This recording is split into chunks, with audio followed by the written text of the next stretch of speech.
So, hi Magda. You've been involved in Pride Road since the beginning. So, I'd like to just find out a little bit more, or allow the audience to find out a little bit more about you. So, can you introduce yourself and just talk about your role within the franchise? So my name is Magda Haener. I'm an architect, one of the architects from Pride Road.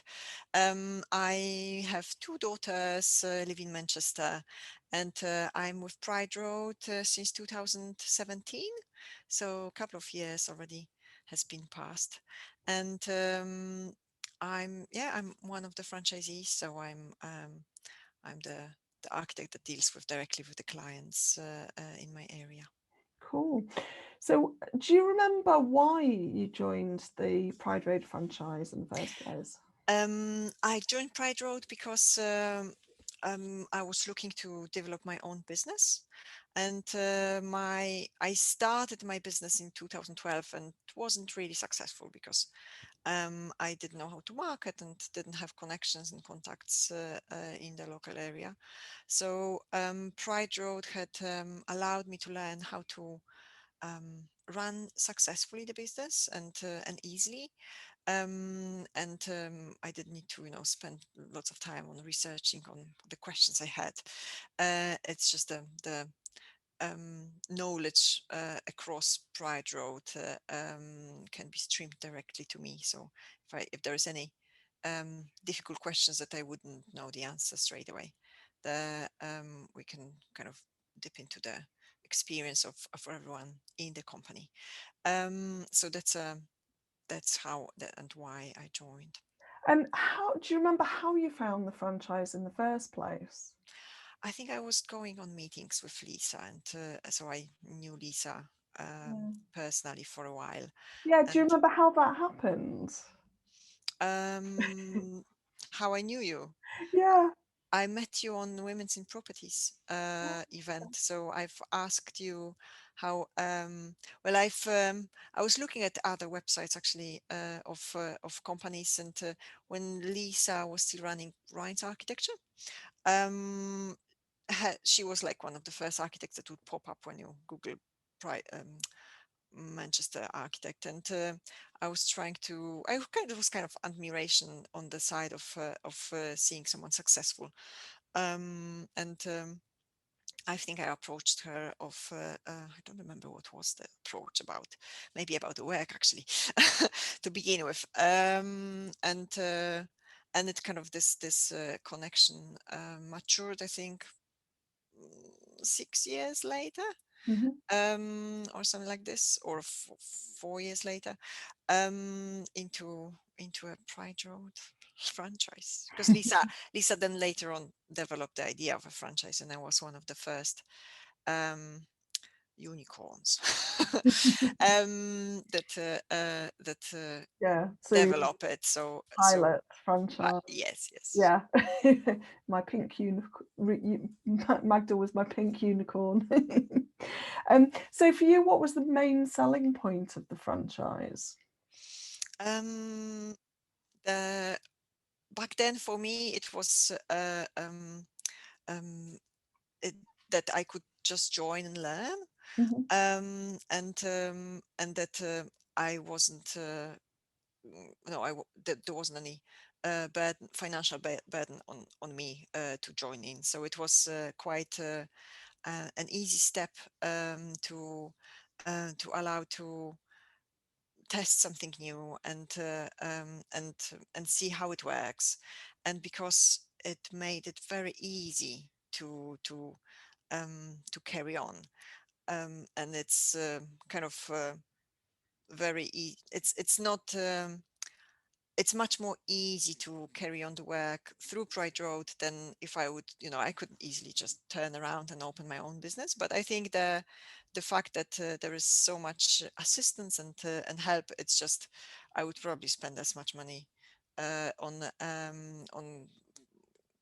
tracking the things myself. So it's ease on the time you spend on developing your own business. Hmm. So it's like paying, marketing agency to do majority of work. It's just not only marketing agency. It's so many things that you need to pull the strings, and this is done by the franchise.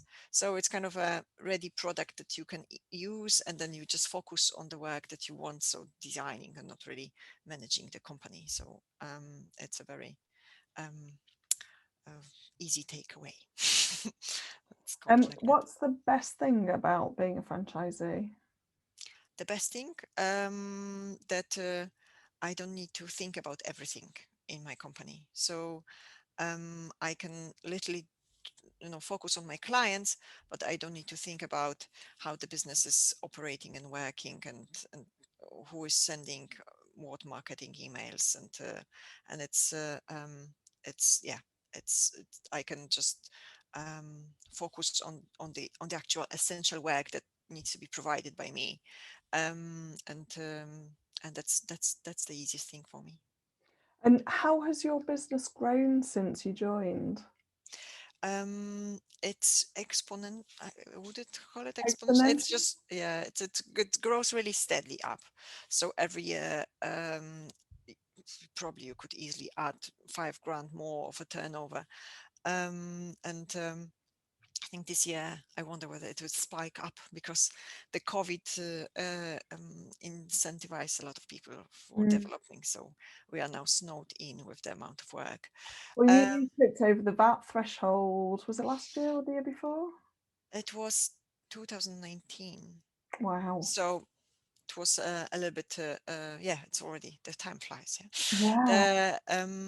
So that So so that's 2 years after joining officially. You um, you tipped over the VAT threshold. yes. So in the end of the, so it's more of a yeah, almost 3 years, because the VAT was in the end of the year of And 2019. what was it? Is it 85,000? So your turnover's over 85,000, 86. 86,000. So and then I'm already now over 100,000. So so it's kind of there is no way back. Yeah, where we were thinking with my accountant, like, oh, is it just gonna be for a while? But no, it's just steadily plowing up. So so this kind of grows, and it yeah, it's the clients that are coming with that approached me 2 years ago, and then things are kind of maturing into real projects. Sorry, just a little cough there. So what one thing would you tell a potential franchisee who was considering joining? Regarding what particularly? Um, So what piece of advice would you give, or what one thing would you say to someone who was considering joining the franchise? I mean, if you want to have an easy life with your work, or if you, because it's always the thing of that you can do everything yourself. Yes, you can, but in on the long run, when you start from having a lot of um, things given to you straight away, you don't realize how much time it would take you to get there. So how much time is to take to build this kind of a level of performance, and so it's very easy to underestimate the amount of work you need to put to get the company running on this scale, because it's like the amount of clients we are processing, it really needs a regime of work and streamlining that, and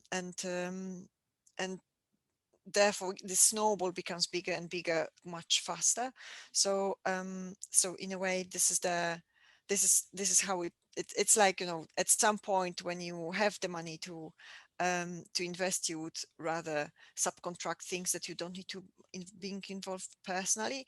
And with the franchise is basically subcontracting the whole company operation into someone else. And it does, you know in a way, it is a chunk of money if you look at, like, oh, yeah, I could keep it for myself, but on the other hand, the amount of work you would have to perform to keep it for yourself, it's probably you then can just get a little bit more of a free time, yeah? Instead of working your head off 18 hours a day, Mm. to actually be there where we are. So it does consumes part of the income, but it produce it in a way of a freedom and the free time, I think so. And this is what people are really looking for now. So it's maybe now it's not about you know how to get the money, it's how to have free time. Mm. So how to how to manage the life, so there is this freedom of time, and um, and it basically works for me. That's beautifully expressed. I've never thought of it that way, but yeah, definitely valuable. So if a potential franchisee was listening, at what point would they meet you, and how would you work together? I think when there is an inquiry to Lisa, then she brings the franchisee to for some informal meeting to meet the team. I think before anything gets serious, and then I guess it would be kind of progressed with signing up to a franchise, and then getting into a training. I think I met Laura, um, our other franchisee, and she was participating. She, I was part of her training, so she was shadowing me and looking also as how I work, not only how Lisa works. Is this the question? What you're Yeah, asking? yeah, yeah. And I guess then we have franchise meetings that the franchisee would join. I'm not sure at what point, probably when it's already the commitment is far ahead, but we usually meet, well, now we meet once a week, Mhm. all of us for a chat and discussions and how to steer the company, and be basically up to date to current situation. Yeah, Yeah, so looking at actually, COVID and yeah, how so the we world changes. So that's right. we are We've just really had then, we've just sorry. had a weekly meeting. So what sort of things have we discussed in our meeting? I mean, we've been discussing how are we going to work when the restrictions are eased off. What do we want? How do we want to, do we go back fully into how we worked before, or do we want to pinch something from the modern from the online services that we offer, and just carry them on?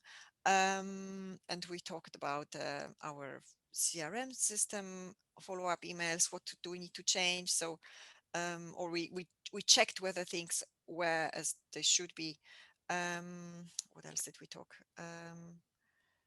We I guess we talked talked about the challenges, like, oh, there's some details of the particular houses that come up, because yeah, there is a vast experience across all of us. How do we how do we detail the plans, or how do we also process the whole management of the meeting the clients? And about. so we were just discussing how what works, what doesn't work, and trying to get it to work for the particular Laura, for instance, because she might have some a little bit different situation than we up here in the north, and we make it so it works for her clients and her technician. So Um, it's all that learned experience, sharing the experience yeah. we've got, helping her overcome kind of issues that she's got coming up immediately with our kind of learned experience. And then actually working across the board how we can improve things. We're always looking at improving things. Oh yeah, I mean the things are cropping up all the time. Like, oh, this happened, and they keep asking me about that. Can we solve this? So the clients actually know and are informed, and it's without our involvement. Yeah. So it's like we try to manage the clients as much as possible without us being involved in it. So they have as much information automatically coming to them that they can refer to this email, or they have the follow-ups, and this is kind of the client have a full service from Pride Road, but the architect has taken as much burden on their attend or on being attentive and paying, replying and so on. So it's it makes our life the easiest possible we can. So we try to work it out how to make it more automated, more done by a system or by others rather than by us. So we can spend this time either for leisure or for other clients to bring up the business. So it's kind of it's releasing the as much time as possible so it can be spent on a important things, and not on admin things or just following up clients and explaining them that, oh, this is not going to work like that, it's going to be like that. Brilliant. Well, thanks for that, Magda. And yeah, I'm going to stop the recording there. So bye. Bye.